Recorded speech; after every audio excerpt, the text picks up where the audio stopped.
के संग भैया में रहती हम जमाने चला चल के संग भैया में रहती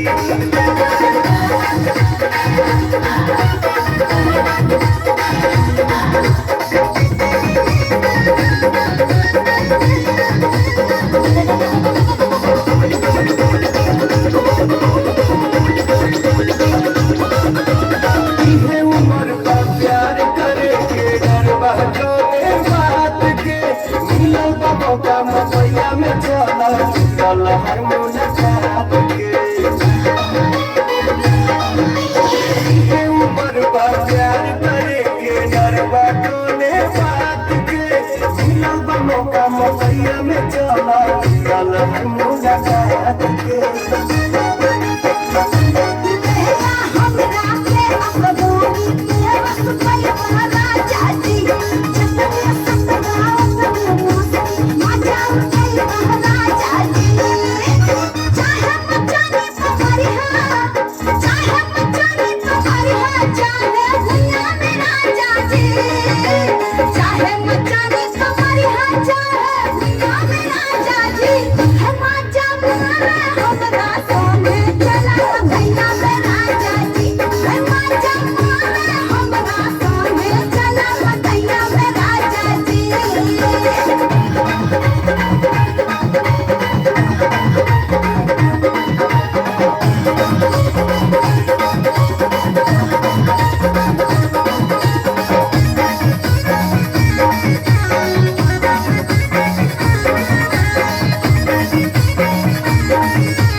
डार्लिंग अब हमारा कमाल में